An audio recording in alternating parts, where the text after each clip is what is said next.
Hi guys, Emily from Off Planet Radio, and I'm here with Dani Katz. Hi. And Words with Dani, and we're trying something a little different today. We're just gonna chat and see what happens. This is how we normally do it. When no one's listening, but we thought maybe you'd like to listen, so. Exactly. And we realized we should have started recording a few minutes ago, but. Right, because we were doing really cool stuff with like dimensional time slips. Yeah, and talked about Chuck Palahniuk and talked about. Right, and Helena Bonham Carter in Fight Club. Yeah, which is her sexiest role ever. And we talked about being liminal criminals with psychedelics and whatnot. So we should have been recording, but we haven't. So hopefully we'll be able to pick up. We will be able to pick up with some other interesting stuff. And Dani has a few notes, but we may go elsewhere. And brought notes. We'll see what happens. It's good she brought notes. We get off track sometimes if she doesn't. We've, just so you guys know, we've recorded this podcast like 6 times that you haven't seen because it tends to go haywire, hence the note. Yes, we try 3 times for every one we get out. That's stopping after and this today. is our 3rd, right? Yes. Yeah, and then it's a whole new thing. Then it's like every time we just get it. Yeah. Yep. All right. So let's start there and see where we go. Let's not feel confounded by that. Okay. Yeah. So we're not bound by this, and I just do want to do a heads up that I'm fighting a virus, and we're hoping that my brain is going to kick in. But we're living in a toxic environment, and this is what's happening. Yeah. Fingers crossed. Okay, so where I wanted to start was I am getting really weirded out by seeing all the feminists fighting sexism and not understanding that fighting is a masculine distortion and a tool of the patriarchy. And that is so absolutely nutty to me. Right. And then seeing from there, like the idea of masculine left brain thought versus more feminine right brain thought patterns. And so this goes into my whole, like the t-shirt I've been wearing lately that says the future is integrated, because I get so annoyed with the whole future is female thing. And so sort of wanting to contextualize the return of the divine feminine once and for all, because I get so much criticism on the videos that I put out that when I say feminine, people think I mean women, and when I say masculine, people think I mean men. Right. And the actual return of the divine feminine that this planet is really crying for isn't about like women in charge. And it's not to say it isn't about women in charge, but it's about bringing feminine energies back into That's what femininity and masculinity is about. It's both of these energies exist within every person, whether you're a male or a female. And rather than trying to like turn these into like outward expressions of gender and this and that, why not just start to become balanced and comfortable with both things existing inside and not having to sort of push one way or the other with that. Exactly. And it's even like, I don't even see it as a luxury of like, why not try this thing? It's like, this is, if we want to save this planet and like keep the species going, like this is the task at hand, is to like integrate feminine and masculine into right relationship. And that's not like a set proportion that's going to be the same all the time. It's like being in a constant dance and relationship with them, which means we have to know what we're talking about. And so the other piece of that is like reason and logic, versus emotion and intuition. And from my point of view, where we've gone off track as a culture and as a species is in putting too much, this is the brain thing. So, putting too much emphasis on reason and logic. And it isn't to say that reason and logic aren't amazing, but it's also like human beings have been an emotional and intuitive species for hundreds of thousands of years. And reason and logic only really kicked into action in the past 20,000 years. Like that's relatively new. And it's great. And it's given us all these advances in science and like cool ways of inventing things and analytical thinking and whatnot. But like, we've gone a little bit off the rails with it. Like we're leaning too heavily there. And so part of our task in coming into right relationship with our own masculine feminine is for us to get in touch with like emotion and for us to get in touch with intuition and for like the crazy people who think the future is female and that fighting for gender equality is the way to like figure this out and to like make the necessary adjustments from there. Yeah, I think that it's interesting when you were talking about that stuff. Like I had, you were talking about the dance of femininity and masculinity, and like you, I'm a female with a lot of male characteristics. What? I have no idea what you're talking about. Right? We come from the same factory. The one down there and the one over there. So I used to be in rejection or resistance or have some negative feelings about some of my male characteristics or masculine characteristics. And it made me more mannish. It made me like more out of balance, kind of. And when I accepted the masculine traits and characteristics and started to embrace them, suddenly it made me come off as more feminine. Well, and that's feminine. Right. Like accepting your masculine traits, that is what the feminine does. The feminine accepts and allows. So just by accepting it, like that's you honoring your feminine. That's you bringing your feminine like into the fold to the same extent as the masculine. Yeah, like I remember when I was going through that period of time where I was like, you know what, that shit I used to hate about myself, actually, I think it's kind of cool and it's kind of special and I like it. During those like weeks and months, I started getting even notes from listeners or people who watch the show saying, you have a softer look, like you're looking more girly, you're looking prettier or something like that. And I was like, oh, that's really interesting. Like, I always sort of wanted to be that way, but as I was fighting this other thing, it couldn't be that way. Right. And so it's, Well, and it folds into what we were talking about last time as far as like, we need to be able to accept that we have different ideas and beliefs. And like the only way to move forward is to be okay with people believing differently than we do. Like, again, that's the feminine. And it's so interesting to see these people who accept and allow. Like that, this is the return of the divine feminine. This is like what the future is female. God, it's such a retarded saying, but like, that's what I'm pretty sure it's pointing to, but it's completely maligning. Right.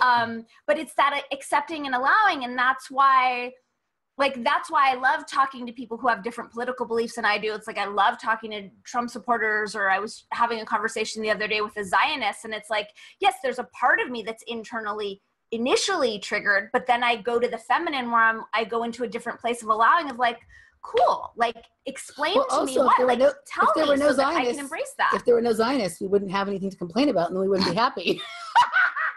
Right? So we need to have them.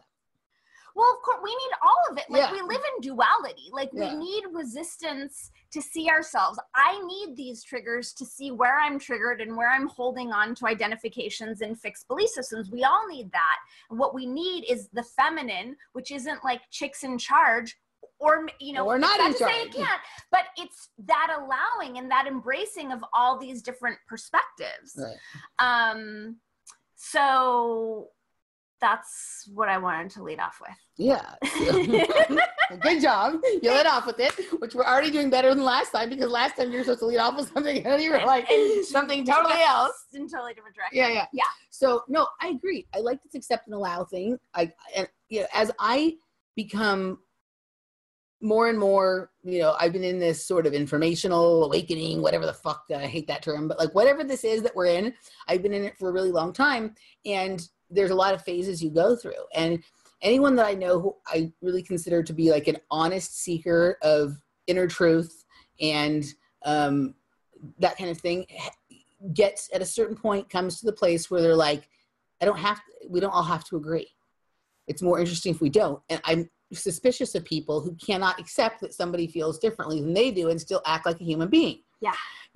It's not like this browbeating people over the head. Like I find it annoying that my dad like enjoys sitting there and watching CNN all day, but all right, I don't change the channel. I don't like turn the TV off. Like that's what he wants to do. That's what he wants to do, and like I don't get triggered people anymore when people are, call me a Trump apologist. I'm like, I didn't vote for him. I've been called that too. Yeah. It doesn't, okay. Like if that's what you need to feel, like if that's what you need to believe to feel better. Okay. Right.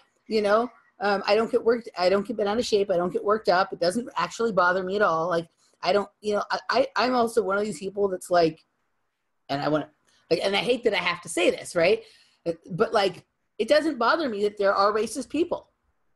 It's not how I choose to be. And it's not how I want to live my life. But like, if that's what they're choosing to do with their life, so be it. They're missing out on a bunch of cool people. Well, of course, like there's room for all of us. And I want to jump on the racism thing, but I'll bookmark it because I know that was in our thing. Yeah. But it's weird with the, like, seeing the feminists, like, fighting and using this aggressive energy of like the intolerance for the male sexual shadow, and what seems like to be the aim of the Me Too movement is not to allow it and learn how to work with it and not disempower ourselves in the face of it and try to understand it and then like evolve with it. It's to cut it out. You know, it's like a very Western medical paradigm thing of like, removing tumors and stuff. That's like that. Patriarchy. Yeah. Like these are the downsides of patriarchy, is this very like us, them, black, white fight to not understand the integrated whole. So it's weird to me that, because I'm watching this Me Too thing and this sort of neo-feminist movement, and it feels so masculine and so patriarchal. And then anytime I make mention of it to someone who, you know, is identified with this movement or this point of view, then I'll get the like, oh, I'm just supposed to be meek and coy and quiet. And it's like, I'm not. That's not what we're saying. And I've also noticed like how much, this doesn't really have anything to do with this, but how like when I get into a conversation with someone who's holding like a standard issue narrative. Yeah. It's the narrative shit that I can't. Because there's no critical thinking going on, and they're actually not speaking to what I'm speaking to. They'll like throw out a talking point that maybe like semi relates, but there's no actual discourse going on.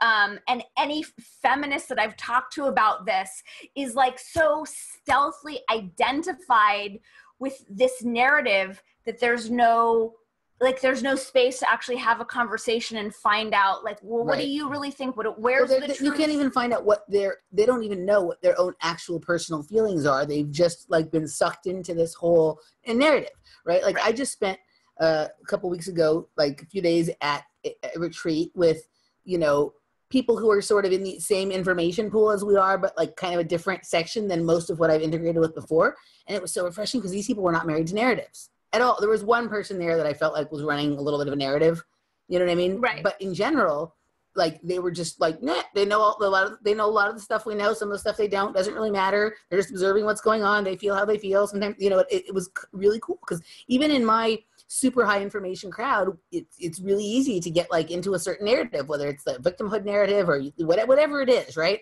Like the narrative thing is scary. And what you were saying about the feminists being and the Me Too people being super masculine, like just look at somebody who's like super identified herself with the Me Too, and that's Rose McGowan. Okay. Like she used to be very feminine looking, and now she's like got like a shaved head and she's all angry looking, and she's, you know, like, you seen her? Some of these pictures? Yeah, I have. She's got this like super like angry masculine like kind of thing going on. That so feels weird. like a reaction to have it's twofold for being overly sexualized and objectified, but also for overly sexualizing and objectifying herself. Like that's my take on it, as well as being like a 40-something woman in Hollywood and sort of like it.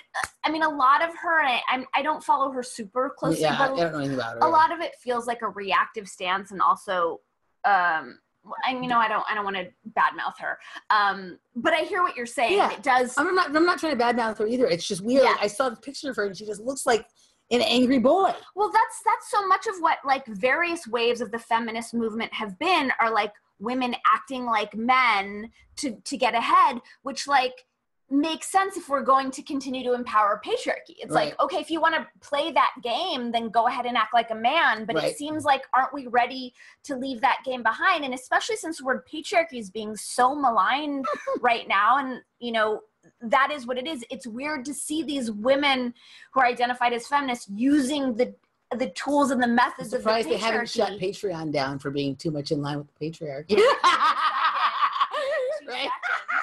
But also, like, I was just thinking just now, like you just said, like you and I are women who run a shit ton of masculine energy and come off as very masculine, and yet we both are notably allowing in our tolerance for other ideas, which is so super feminine. But I also wonder if that's why we don't need to like gussy up and wear the guise of this femininity, because we're embodying like an actual feminine worldview and means of engaging the world in general. Yeah. You know what I'm saying? It's like the same way that virtue signaling is for the actually unvirtuous. If you're really virtuous, you don't need to virtue signal. I wonder if all that feminine shit, the skirts and the makeup and the titty stuff, is for people who aren't actually embodying the feminine. Yeah. I'm just having this thought now. Yeah. No, especially the titty stuff. Right? No titty stuff going on here. Yeah, not at all. Yeah, not really my vibe. But yeah, no, I think that's a great point. And then, you know, and same thing could be said the other way, right? When men have to overplay up their masculinity, it's the same thing. Because they have really small penises. Yeah. That's sad. Oy, okay. Okay. Next. Oh, okay. So since we're still on the feminine thing, the other note was about the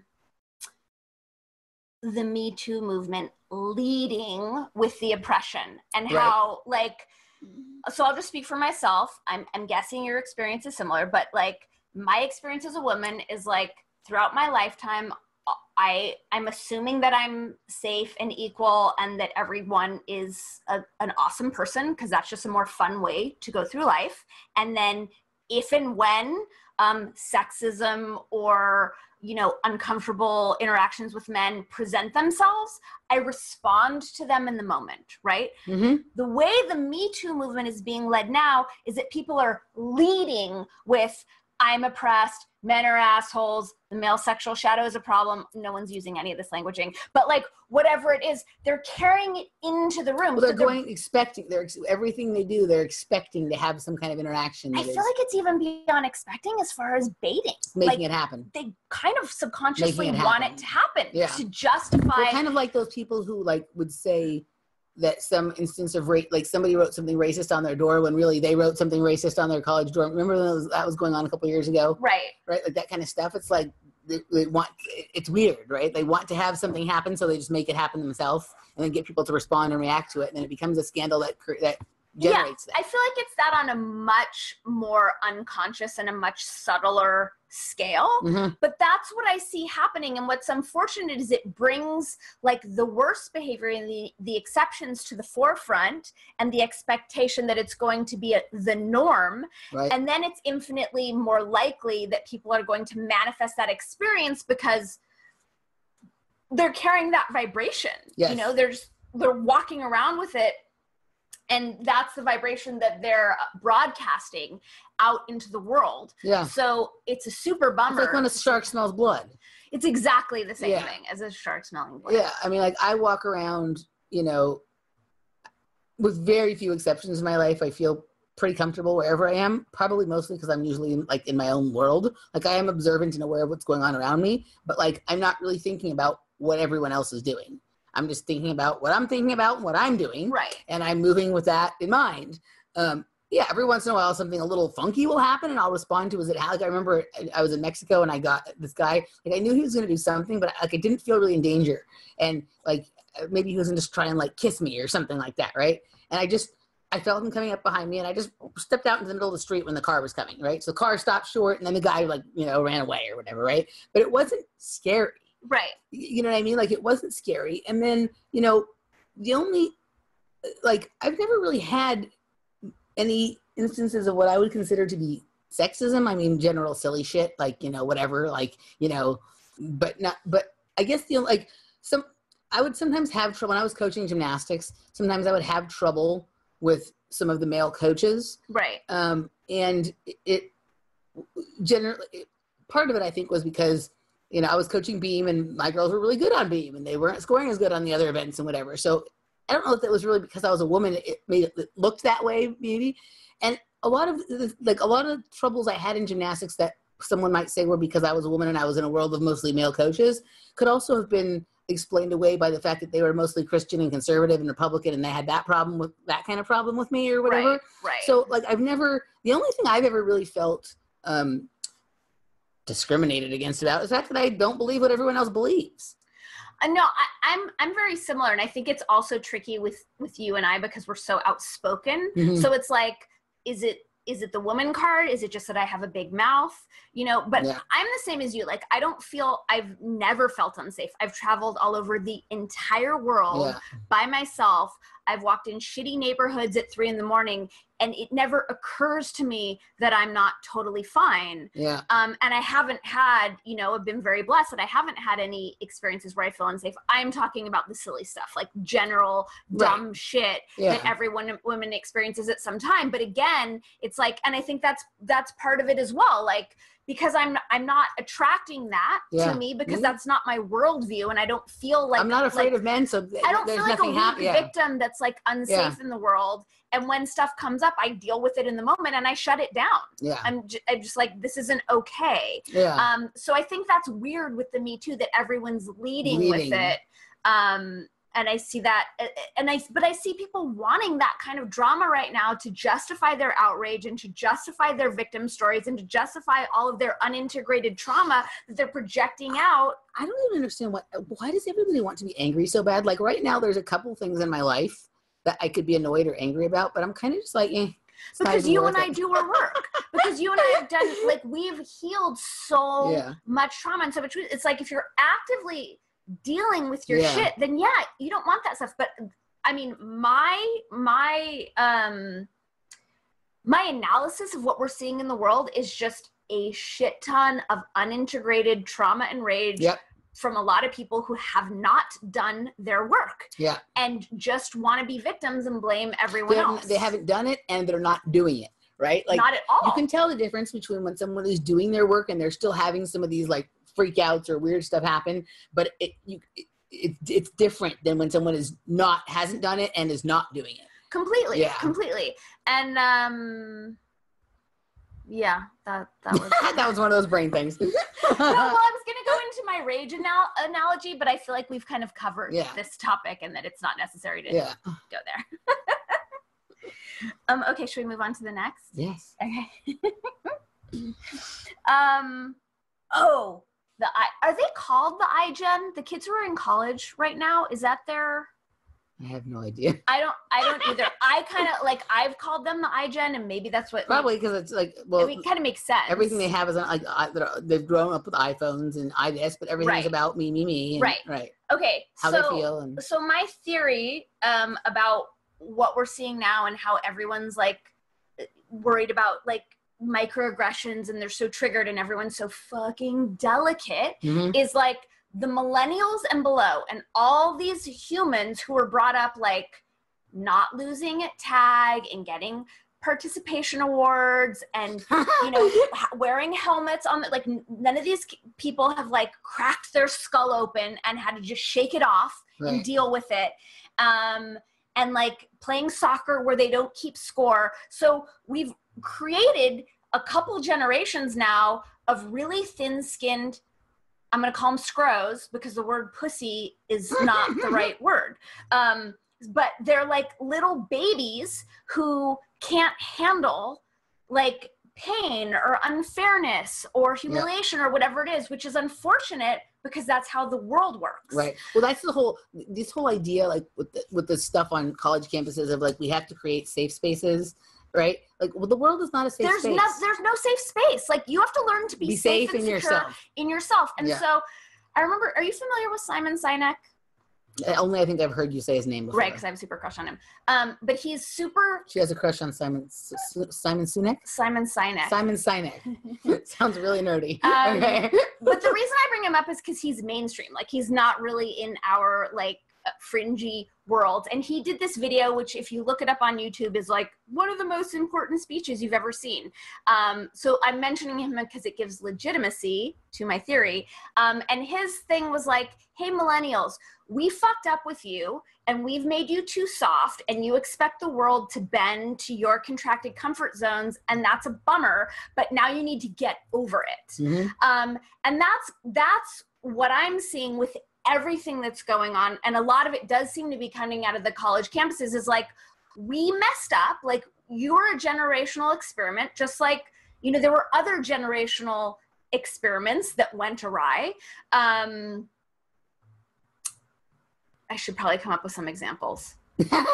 We'll come back to this. But instead of kowtowing to their contracted comfort zones and like trying to shape culture into like some weird demented pretzel so that these people with contracted comfort zones can have safe spaces and like not be triggered.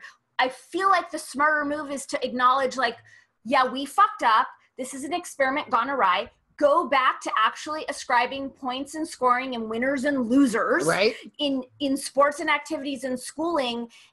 Chalk it up to a lesson learned and, you know, help these people get some tools to thicken their skin. Can you imagine? So for those of you who don't know, Dani and I did gymnastics together when we were younger, and I'd say we had the most authoritarian gymnastics situation in our area, in our local area. Yeah, because we had an Austrian coach. Coach, right? Like, you know, very, you know, harsh. Eastern Bloc kind of stuff, very harsh and just temper. And can you imagine getting participation ribbons? Like, I remember when you would try out for team. Well, you came from another gym, so did you ever have to try out for I did try out, and I remember my body being examined like I was a piece of meat, and then like checking like the musculature on my legs and having strength tests. So when you would try out, like, so I was at the gym from the time I was little, and so it's probably a different process that you went through, but like to make the team, so like I was like a hot shot and a super shot, and like when I was like 7 or 8 or 9, it was time to try out for team, right? And to make the team, you had to score 100 points on the test, right? And so I scored 97, right? And it was like, you know, like that's pretty close, but you know, the fact that I didn't get it, like when I came back and took it again the next time, which was like 3 months later, I got like 112 or 120 or something like that, right? And so you were motivated by the loss. Right, like, you know, probably was more motivational to miss just by 3 points than if I had gotten like 80, right? So, but that's important to have those big losses, those little losses, you know, and like, I don't think, I mean, there was not participation ribbons. Like you got first place or 5th place or whatever, but there was not like, here's your ribbon for participating. No, and it's also like you have to lose so that you can learn the emotional tools to be able to deal with loss and to be able to like learn from your mistakes and to motivate yourself to like get your skills up to par to do better next time. Instead of like whining that it's not fair, and just whatever you do is okay, and just like whatever you do is okay because because it's you and you're a special snowflake and you participated. It's super gross and it's weird, like because I was flashing, you know, I was looking at like the Evergreen situation with Brett Weinstein, and then I just saw something with Christina Hoff Sommers talking about like whatever nonsense at Oberlin, and like the kids in the front row having their mouths taped, and then there was a room set up for like the triggered people with like puppies to coddle the people in the audience who were traumatized by the microaggressions. I think we don't know what you're talking about, so what was going on and why were their mouths taped? They were protesting what she was saying, whatever she was talking about, which was basically, I don't want to go too far into it, but like basically the women who were saying that whatever she was talking about, where she was either defending men or criticizing this new way of feminists who are pretty much infantilizing women, that like all of that was like triggering them and traumatizing them. And so there was, and they had their mouths taped to be like, this is what you want us to do, shut up. Is that why they had their mouths taped? I'm not really clear. She wasn't actually clear on it. It was a Dave Rubin interview, and she did like it actually wasn't clear why these people had their mouths taped. Okay, here's the brain thing now. I'm not really sure where I was going with this. So you were talking about that they, like, these kids, like, were triggered by it, and then there was, like, a room with puppies for them to play in or something? Yeah, it's, like, nuts just how thin-skinned they are and how, like, they don't puppies, guys, like there was actual, like horse therapy or dog therapy, like someone traumatized. For hearing words and ideas, which I would hope you're hearing words and ideas that challenge your worldview. At college, that's the point. That's the point of college. This was my point, was that professors and people who are our age are kowtowing to the children instead of, because they're afraid they're going to lose their job. This is the problem. Instead of being adults and telling the children, like, you're actually off, and modeling for them and mentoring them to having thicker skin and to understand that the world isn't fair, instead of like playing this make-believe, it's not going to work. Like at some point, these kids are going to like get out into the real world and be slammed. And like the analogy that I had made to you when I was emailing you about this was like, so one of our generational experiments gone awry was like the thalidomide kids in the 70s, where they gave pregnant women thalidomide, and then they gave birth to children who had underdeveloped arms. So if that happened today, there would be like protests, and they would like force H&M to like put out a fashion line for thalidomide children, lest we be able. Do you know what I'm saying? Like that's the climate we're living in today. Instead of acknowledging our bad, we fucked up. The human experiment is not safe. It's not secure. It's unfair, and people get fucked, and we learn from our mistakes, and we have to move on. But what we're seeing in this cultural climate is everyone sort of bending to the metaphorical thalidomide children and like reshaping the world into these odd sleeves instead of acknowledging like, we fucked up, we need to course correct, and you guys need to toughen up. Yeah. That was a good conversation. Yeah, no, I think, like that, we all can get into poor me sometimes, you know what I mean? And it's not that like you have to be like tough and on it and stuff all the time, but like that's for like your own, like that moment is for you with your people around you who love you, not for acting out in the whole world and getting the whole world to bend to that. That's the thing. It's like asking the world to completely reconfigure itself for some contracted comfort zone. But that's what the I generation is all about, because you have people with their devices who they arrange to only get in their newsfeed the things that will make them feel good, or the things that they agree with, right? So these devices and the way that what is it called? What is the technology that the guy who created Reddit? It's Aaron Schwartz created the technology that runs Reddit. It's basically where you can curate what you want to get. So you only see what you want to see. Mm-hmm. So they want because their whole world exists in here now, that they assume that the world out here is also going to choreograph itself in that same way. And this is why I don't understand, because those of us who grew up in regular analog times actually know better in this instance. So it's very frustrating to see the grown-ups who come from analog life completely compromising their integrity and their critical thinking because of fear of pushback or fear of lawsuits. Like, it's gross. Like, I'm really bummed out at those people. And I was just thinking back to, like, when I was in 4th grade, I had a teacher who actually was, I used to call him a chauvinist. And I actually was treated unfairly because I was a girl. Like, I was a gymnast, I was an athlete, and I was always shoved in the outfield in kickball.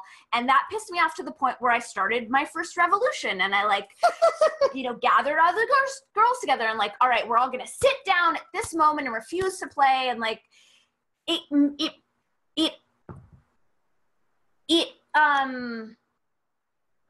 it helped shape me into the revolutionary that I am today. Like, I know that was a very formative experience for me. I actually led a couple revolutions in his class because of that, where it was good for me to have that, to be treated unfairly and to be marginalized as a girl, because it gave me the mettle and the chutzpah to fight back against that, which kind of drives a lot of what I do. And we're taking those opportunities away from these kids by making this, like, you'll never have that happen to you. Everything will always be fair. Little world. It's such a bummer. It's boring. It's super boring.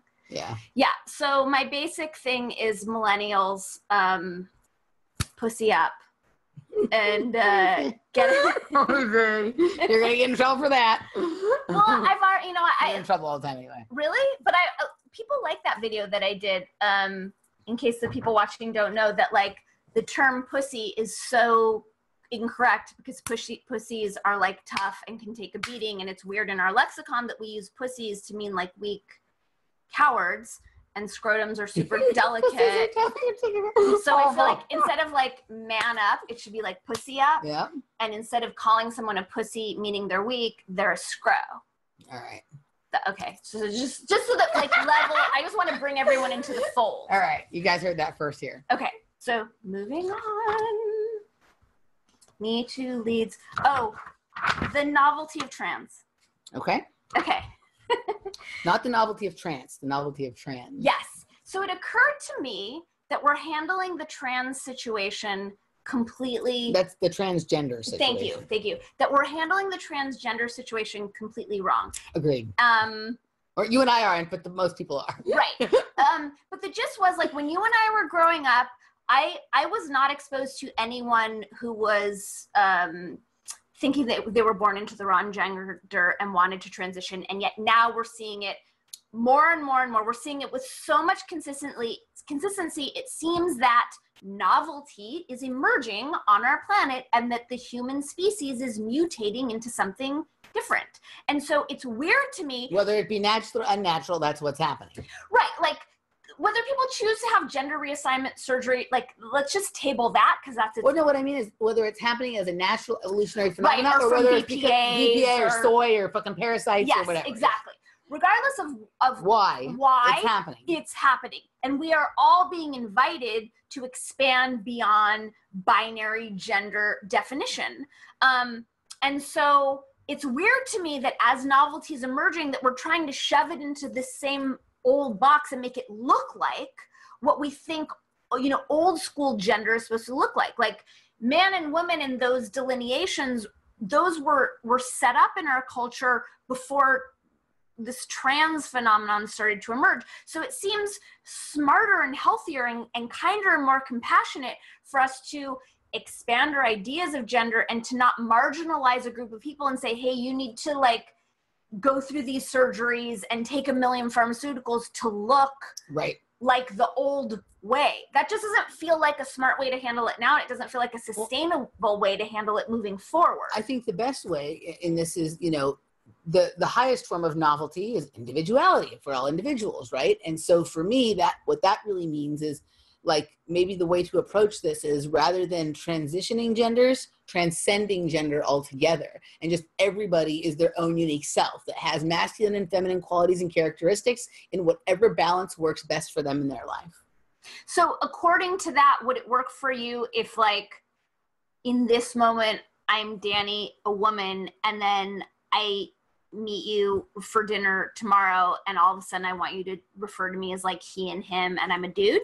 No, I just be the most, like, unique Dani you can be. And if you show up one day in a suit and tie, cool. If you show up one day in a skirt, cool. Whatever, like, you're doing your thing, and, like, you're Dani. So you mean, like, let's get away from the labels, and let's get away from the labels, but also just, like, you know, this idea that, like, oh, this is what a girl is supposed to look like, act like, feel like, behave like, you know, whatever, all that kind of stuff, right? And just, you know, we are all human beings. We have all of these things inside of us. Let each one of us express them in whatever way we see fit at that time, in that moment, and not expect everybody else to bend themselves and contort themselves around to what we're doing at that moment. Just be your fucking self. Who cares what anyone else thinks? I know. Well, I mean, I totally agree. And I feel like that goes, like, transcending gender. Like, I just want to transcend all identities. Yeah, all identifiers. I'm so other than who you are, because they're a cage and they're a box. Have a personal identity that you are creating, that you can mold and transition and transform over time. You know what I mean? And that is not being described or narrated by anything outside of yourself. Be the author of your own story. Your body and your life is your canvas. Make art. Right. Ooh, I like that. So yeah, so the gist was novelty's emerging, we're not handling it correctly, and then the last place I wanted to go on that topic was that conversation has become so loud, and it's become pretty well established that, like, if you're an open-minded progressive person, that we're going to expand ourselves beyond binary gender roles. Okay. So, okay, we're all being invited to embrace that reality, that paradigm. Why can we not embrace the idea of evolving beyond binary political parties? Yeah. Because that seems to be, like, a really limiting cage right now, that we're stuck with Republican Democrat, especially given the clusterfucky chasm and even within that, and I just thought of this, I'm sorry, I didn't mean to interrupt. No, go ahead. But even within that, like, the trans people are not allowed to be Republicans, right? So they can't. Black people, right, and black, right, and women, right. So it's interesting, even though, okay, we say like we're stuck in that binary thing, but it isn't even really binary. You have to be the one that your situation sort of ascribes you to. It doesn't even give you the choice of one or the other. There's no transitioning. Well, I mean, you must get it all, because I know I get it a lot.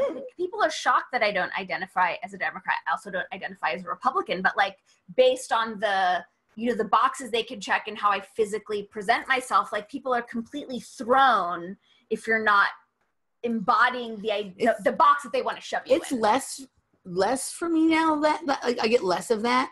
I don't know if it's just because like I have a public forum a little bit and I'm more outspoken. I don't know if it's that, or if it's just people don't really know what I am, and so it doesn't matter.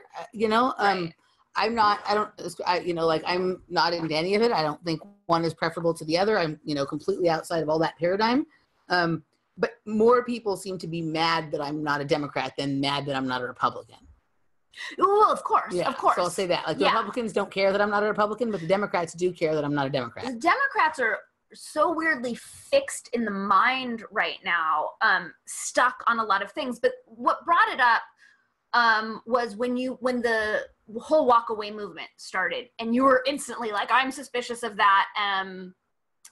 All for good reasons. And I had thought, like, when I first was exposed to the walk away movement, I thought, amazing, like, people are walking away from the Democratic Party, fantastic. I didn't realize that they were bouncing into the Republican Party. Like, that's where I was like, wait a minute, so it's just this, just swinging you from side to side. You're just feeding the matrix regardless. But it's like, that's where I was like, given how fucked up the Democratic Party is right now, and how much how fragmented it is, and how much disagreement there is, it seems that we're primed and ready to create a third party. And then there's this overarching narrative / program that we can't have a third party. And it's weird, like, so we as a culture are being invited to move beyond binary gender, but we're still stuck in this regressive, either you're a Democrat or a Republican, we don't have any other choice. Yeah.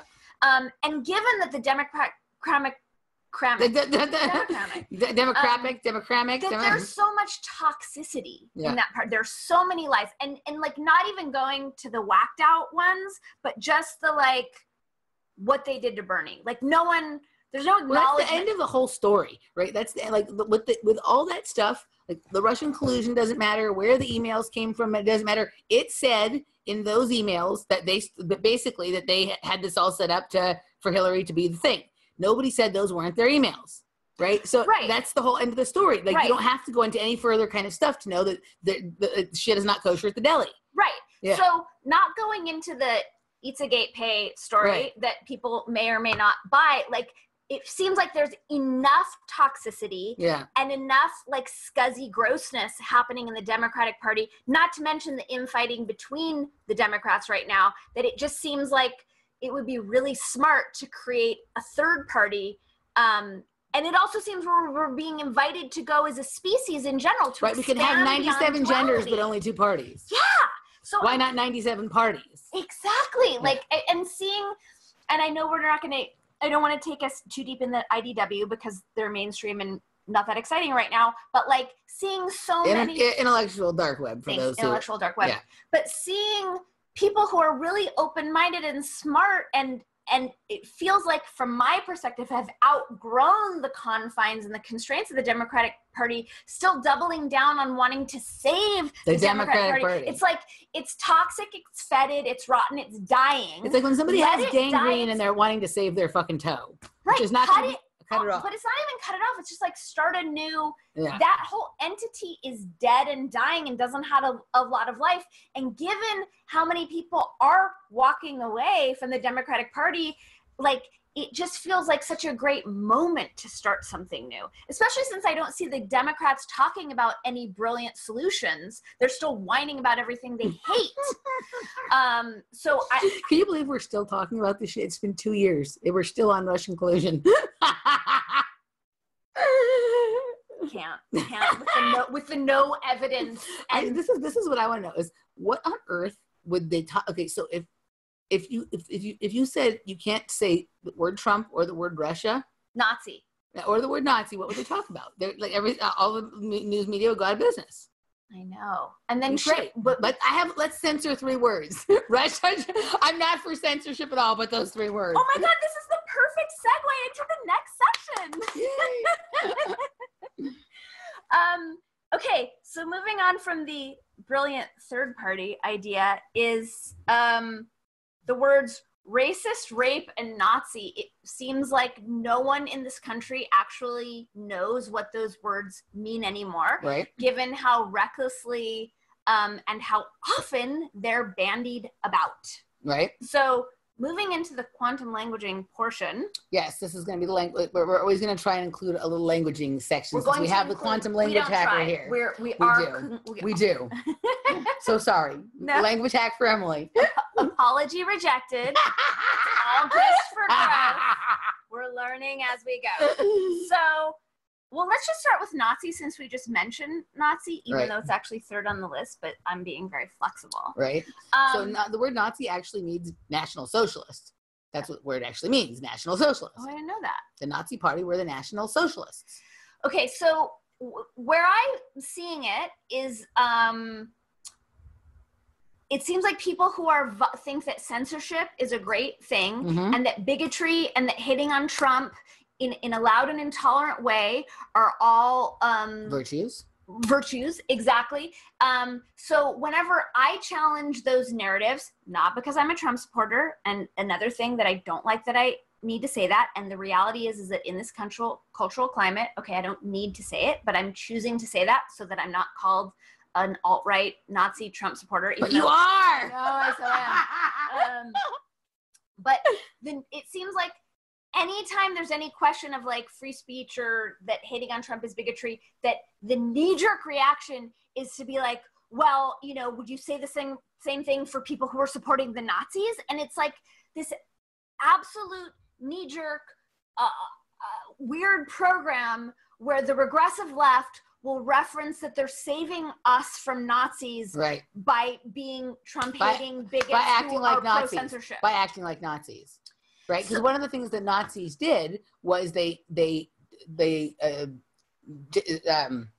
disseminated propaganda, right? They censored the people who disagreed with them, and then they acted to try and, you know, sort of silence or get rid of them, like, you know, which is happening here. Maybe they're not killing people or whatever, but they're getting people fired from jobs. They're getting people to lose their shows. But it's a pot kettle black situation. Right, yeah. Because it's like, because because my question is, who are the Nazis? Like, who do you think the Nazis are in this situation? I really don't know. But my leap is that they think that Trump is a Nazi. Right.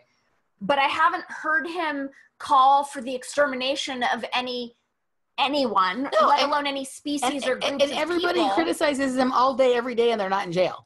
Well, and the other thing is that it was actually like Hitler's strategy to divide Germany by creating scapegoats and by marginalizing groups and blaming them for issues like, you know, that's what they did to the Jews, and that's kind of what's going on as far as like men are the enemy or cisgendered heterosexual. And that's all coming from the left. That's not coming from Trump. That's the point. Trump gives no shits about that. The left who's claiming that they're protecting their hatred and their bigotry and their divisiveness and their identity politics are protecting us from Nazism seem to be employing Nazi strategies to do it. So, okay, so that was word number one. And it's also the left who have any interest in socialism. The right really doesn't have it, right? So just for the technically correct use of the word, right? Like, we don't see anyone talking about like having a Republican Socialist Party. We hear talk of Democratic Socialists and things like that. And it's the left who's really excited about this socialist chick in New York. That's what I'm talking about. Right. So you don't see that there is right-wing collectivism, and that is actually what the alt-right is. It's right-wing collectivism, but it's like this small and compared to what the left collectivists are. Right. And so collectivism can have a racial component to it, or it cannot, or it can have a bigotry component to it, or it cannot. But in this country, there are more socialists on the left than there are on the right. And, you know, and so, so there's that aspect of it too. And yeah, like that. But, and also there's just like, there's no, here's the thing. Like, it's not, if somebody wants to be a Nazi, if somebody wants to be a racialist or a white identitarian or hate Jews or whatever, they're allowed to do that if we live in a free country. They're just not allowed to act on it. They're not allowed to kill them because they don't like them. So we have got to overcome this idea that we can browbeat people into thinking something that they don't think. Let them fucking think that. As long as they're not doing anything about it, let them fucking think that. Right. It's the thought policing thing is a little, well, it's a lot disturbing. Yeah. But it's also just like how the language is being corrupted and how people are so reckless with their languaging. Like when I see people, or I'm on the receiving end of people defending their bigotry and their intolerance because of Nazis, like they're using that word so casually. And whatever issues people have with Trump, and it's not to say I don't see them, but to equate him with a Nazi is just like, it's just inaccurate. It's just like he's a narcissist. That's what he is. Right. He's a narcissist. Right. And that, like, if you're looking for the word that best describes him, and in a lot of ways, a narcissist is worse than a Nazi, because a Nazi actually believes something, and the narcissist is just interested in doing what makes him look good. Right. So he actually doesn't actually have any integrity or belief. Right, right. Yeah. So in the same vein of words that we're misusing, rape, like, right. and this isn't a new thing to that, like, regret isn't rape, but seeing how many men are being pinned as rapists, right? How that term is being so recklessly bandied about, when that's a reputation killer. Like, right. That's something that I would like us to be a lot more responsible with. And then hearing these, and again, this isn't super so that we can actually take right action when that's actually the case. Well, because it also feels like it's disrespectful to people who've been raped, who've actually really been raped. Mm-hmm. That like, oh, I had sex with someone and a week later, I wish I hadn't, and I've been raped. Like, no. That isn't rape, and calling that person a rapist is a problem, and is like, and then like misuse of justice, and like just all these sort of tributaries and tendrils of misuse and wasteful resources, and like, I'm gonna defer to the brain being a little weird right now, and I'm gonna pull back from this one. All right. But the other word is racist and racism, and that one's really, really well. They're trying to change the definition. There's people who are wanting to say that it's power. It's power. It has to be racism has to include power and privilege. Well, I thought that's always been. No. So like people have been misusing racism to think that racism is just like you don't like somebody because of their race. That is racism. That's it. It's not. They say that black people can't be racist because they don't have power or privilege. That's not true. Right. They're not authoritarian because they're not in a position of authority. You can say that okay, like there's more white people that are authoritarian or something, but not even really. They can't even really say that. Like that isn't. Racism is simply not liking someone because of their race or not wanting. Yeah, that's it. It's nothing else. It's and this bigotry, power privilege shit is bullshit. That's playing out in the realm of race. Yeah. But also the way I'm seeing it is in taking specific actions or, a dumb tweet or a stupid joke, and all of a sudden that person is a racist. Right. So that's something that's really like Roseanne Barr, like the thing with Roseanne. Completely. It's like conflating like an stupidity with racism. An off-color tweet. Yeah. And now her reputation is that she's a racist. Now like that's her. Like, she's going to go down in history she's still here, so it's yet to be seen. But the fact that she's being called a racist and labeled, she has lots of issues. She's not a racist. A racist. And I don't know about you, but I've been called a racist a bunch of times because, for my videos and my thoughts and whatnot. And it's just like, that's just so fucking inaccurate. Yeah. Like, and I don't like this trend of stapling identities based on dumb behavior. Like Jesse Jackson called New York Hymietown back in the day. Right. His reputation isn't ruined. He's not labeled an anti-Semite.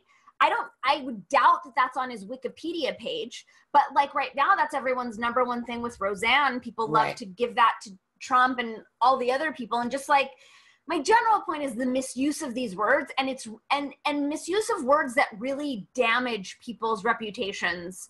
Yeah. Is bumming me out. Well, nobody actually knows what anything means anymore. I know.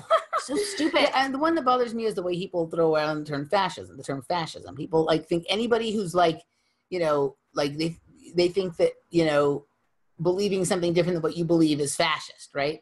And then they go about doing things that are okay, so they'll say that people on the left will say that people on the right are marginalizing them, right? And it's because they're fascist. But then those people on the left, Antifa or whatever, will try to shut down the speech of those people on the right, which is actual marginalization of somebody, right? So that still isn't fascism, but they're not even understanding their own definition of it.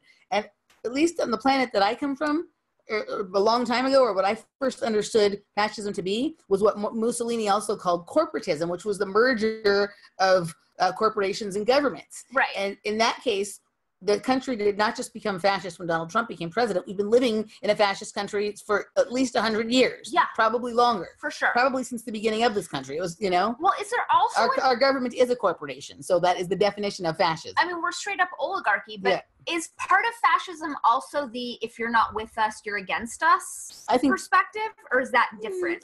I think that can play into it, but that also can be the same thing with, communism or whatever, whatever. Right. So I think that's just, that's tribalism, kind of groupthink or whatever. Right. Yeah. I mean, I was accused of going back to racism. Like when I posted my thing, which was how you and I ended up getting back in touch after the election, when I was like, hey, attention everyone, calling anyone like a disgusting, sociopathic, misogynist, like that is also hate speech. Like, and that was what had people calling me a racist. And it's like, do you understand what that, again? Right. Basically, anybody who disagrees with you is a misogynist, a racist, a fascist, a Nazi, or whatever. Right. And that what you're saying is like calling them that is actually hateful. It's also just inaccurate. Right. I'm talking about like the vibrational frequency of the words that are hateful and that allow us to dehumanize one another so that we can do shitty things to one another. Right. That is hate speech. Well, it's okay to punch. It's like that. It's okay to punch a Nazi thing, right? It's not okay to punch people unless they're a Nazi, and then it's fine. It's exactly that. Yeah. So this is crazy. I got a text from a girlfriend last week that was like, hey, we're taking my dad off life support. I know you're tapped in. Would you like say some prayers for him? And I was like, of course, no problem. And then there was a follow-up text as far as like how she was feeling about it. And she was like, he really is a good man, even though he's a Republican.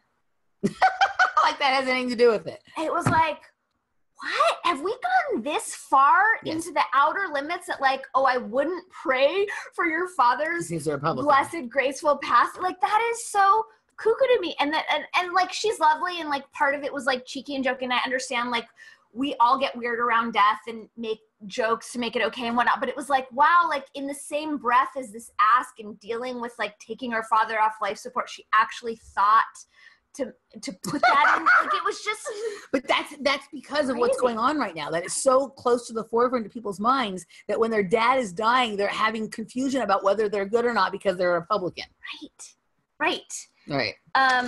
Okay, so I think that does it for this section, but I'm just gonna, there was the linguistic viruses. And just the other thing, I just want to throw this in, just because we mentioned the Roseanne Barr thing, that like within the 24 to 48 hours after she posted that tweet, that story, like when people would relay what happened, it was always attached to her career is ruined. She'll never work again.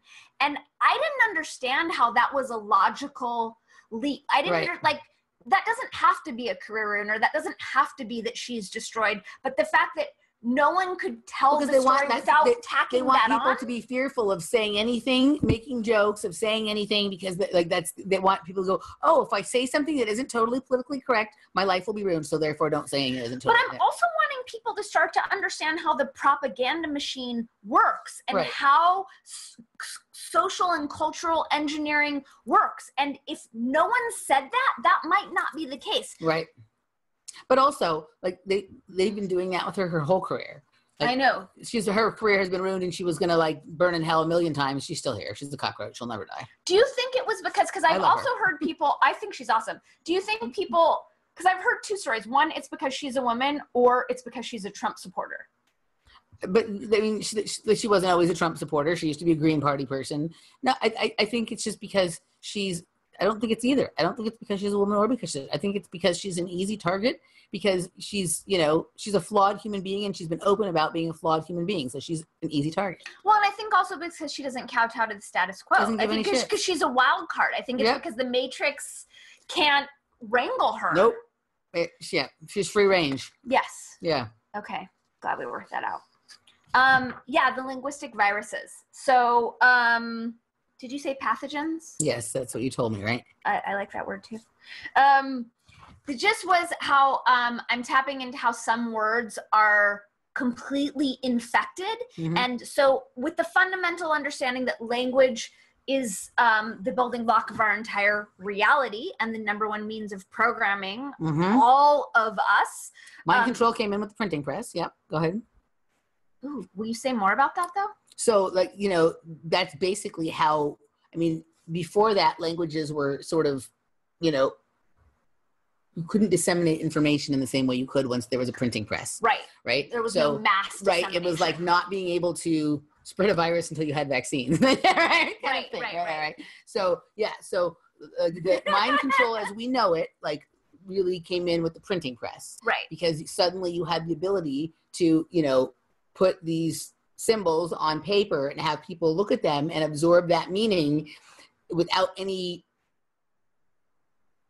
I mean, there's context from the other words around it, but it's different than when you like vocally pass a story. Well, it's also, you just have access to so many more minds. Yep.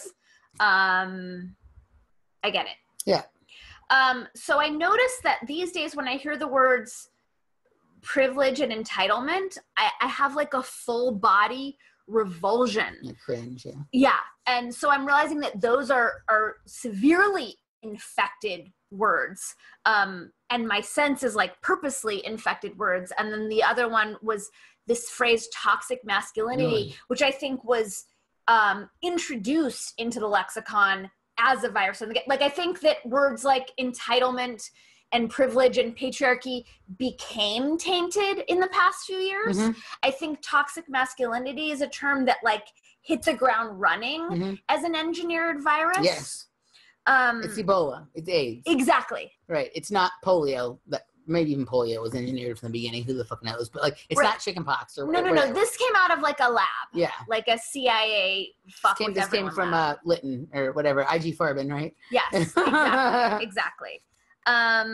So my just with these, intersectionality is another one that I think was viral from the get-go. I mean, intersectionality is a good word to describe stuff, but I had never heard the word used until like 6 or 9 months ago. And then it was like being used by everybody to describe all sorts of situations. And so whenever a word goes from not being heard to being heard constantly all the time by people, completely disparate groups of people about different stuff, you do have to wonder where did this come from? Right. When it's not like a meme word, when it's not like, you know, like the bomb or whatever, right? Yeah. And this is more coming from like my word witchy sensibilities. Like I don't have hard data on this. This isn't a left brain thing. This is like a right brain thing. But like my spidey sense on this and how they feel in my body is they're very tainted. And every time we use them, we're spreading the virus. Yeah. So my sense is for us to stop using these words. Find other words to describe that situation if necessary.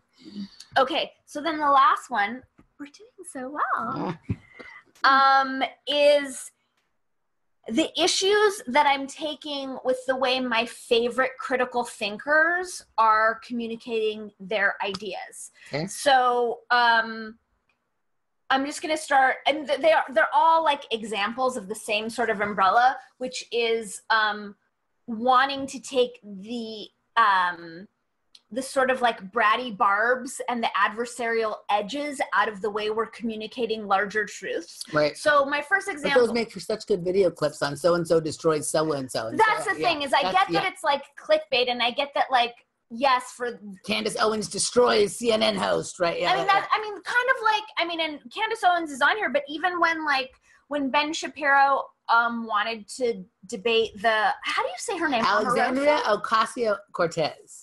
So there's no Cortez is her name. And the Democratic Socialist from New York? Yes. Alexandria Ocasio-Cortez. I'm just going to call her Cortez because it's easier for where my brain's at right now. So when Shapiro offered to debate Cortez and she equated it to catcalling, which was so stupid. So insane. But she's so stupid, yeah. Right. But everyone was like, he would destroy her. And exactly what you said, like Candace Owens destroying them. And then seeing these people like that. So then that's why they want to see it. They don't even care about the information coming from. They just want to see him destroy her. Exactly. Yeah. And then, but then seeing like, and Ben Shapiro, as I like, I feel like he's kind of always been like that. And like Candace Owens, when she started doing her videos, obviously she was edgy and controversial, but seeing how it's like taken on, like, where I'll watch a video or see one of her tweets where it's like, yes, your point is spot on and smart and you're right there, but then she'll have to finish it off with the, like, you know, liberals are stupid, or like I wrote something down where she was like, Cortez is an evil psychopathic bitch, care about real issues or shut up. And it's like, okay, you'll say something smart and then it'll be with like, care about real issues or shut up. That's how you know that they're all players in the game. But it's such a bummer because totally. No one's clean. Like, everyone's a fucking asshole now. It's like, you can't just, and I feel like Caitlin Johnstone is another one where it's like, so many of her ideas are just so salient, so spot on. She's a critical thinker. Caitlin Johnstone is a journalist. She writes for several publications. She's left, but she's critical of the left, and she's fair. But she does do what you're talking about. But she does what I'm talking about, where there'll be these barbs and this name calling, and it's just not necessary. And really seeing her going after McCain now that he's dead, and the name calling and... Well, I've been disturbed by both sides of the McCain thing, right? You have people like, a few people being really, really nasty, but then you also have all these people like even Ocasio-Cortez talking about he was the picture of human decency. Well, that's not true either. Yeah, I mean, it's weird when people die, again, and now I'm realizing this is coming up for a second time, like, we do have a tendency to put people on pedestals, but it's also weird to just completely shit talk, and I want us to get like, it's dehumanizing. The name calling and the shit talking allows us to behave in ways that are not okay. Like, it allows us to enact violence. That's what allows us to kill other human beings. So it's really disturbing to see people who have the benefit of like a more expanded perspective and some real deal critical truth, and then sullying their truth and their ideas with this shit. Even Jordan Peterson, who I don't, I don't have him on a pedestal. I see a lot of what he's doing is flawed, but his whole thing of like this dig with the regressive left and having to angle everything against the left. It's like, just let your ideas be their ideas. And why do you have to position yourself as being against anyone and having to otherize other groups? It's bumming me out because the people, it's dry days out there for like people who are speaking critical truths in a clean way.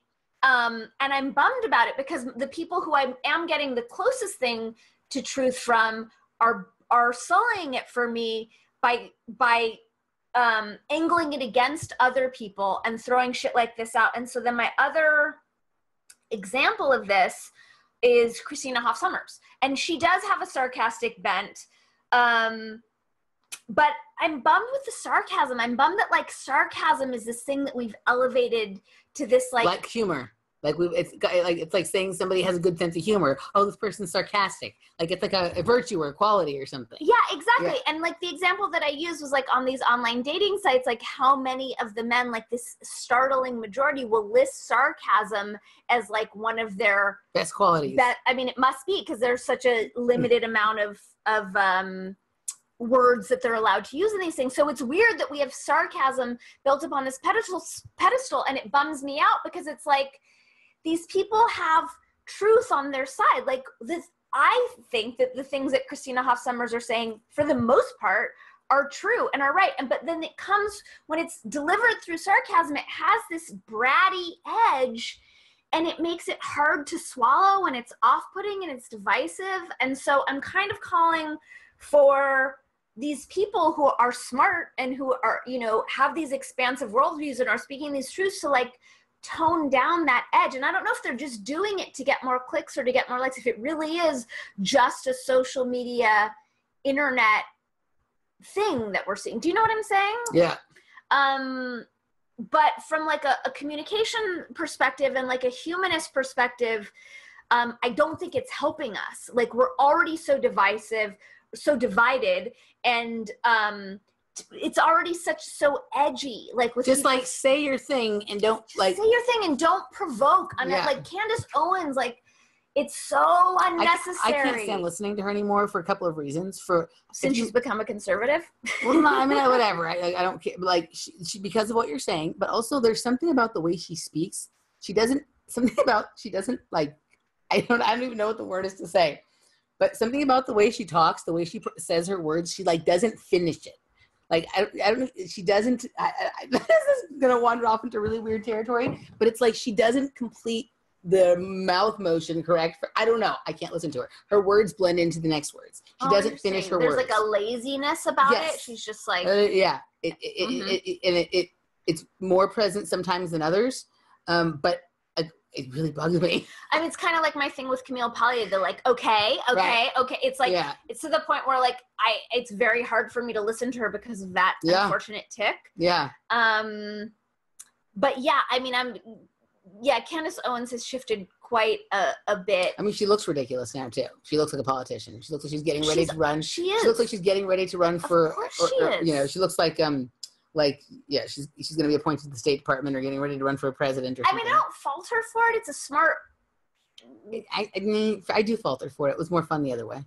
Oh, it was more fun for us because we're not identified with a right or left. It's going to give her a very interesting career as a right-wing politician. Like, I don't agree with it. It's not where I would want her to go. I was more of a fan when she was woke black girl. Yeah. Before she's whatever she is now. When she was red pill black. Before that, she was woke black girl. Okay. But I don't fault her for it. She's a young woman. She has this incredible opportunity. Great, go to town. Be our first black woman president. Like, I like her less, but she can do whatever she wants. But it bums me out to see this style of communication. Yep. And I would like it to stop because I don't think it's helping us as like a culture, as a nation, as a humanity. And that's all I got. I agree. All right. Well, is there anything else you want to cover? No, I think we're good. I think we got some good stuff. And next time we will make sure we hit record before we talk about all the fringy, weirdy, the fun stuff that we missed. Because I was like, we're just having a conversation, and I was like, we should have recorded that. That could have just been the show, but this was good too. But before we go, we just wanted to ask if there's anybody out there in the Los Angeles area who has any video or sound skills who would like to hang out with Dani and I for an afternoon once in a while to make this better. The lighting would be better. The sound, the setup. Would be yeah, all of it. Some camera skills, something like that. So and if you dig us and want to play with us, help. Yes, help. Anyway, all right, so cool. So we'll be back soon with another episode of Words with Dani. And thanks for listening, guys. We'll see you next time. Thanks for tuning in. Oh, tell them where they can find you. Oh, they can find me at DaniKatz.com, and then you can click through there for all of the various things that I do and offer. And you can find me at offplanetradio.com or on Facebook at Emily Moyer. See you next time. Bye. Bye.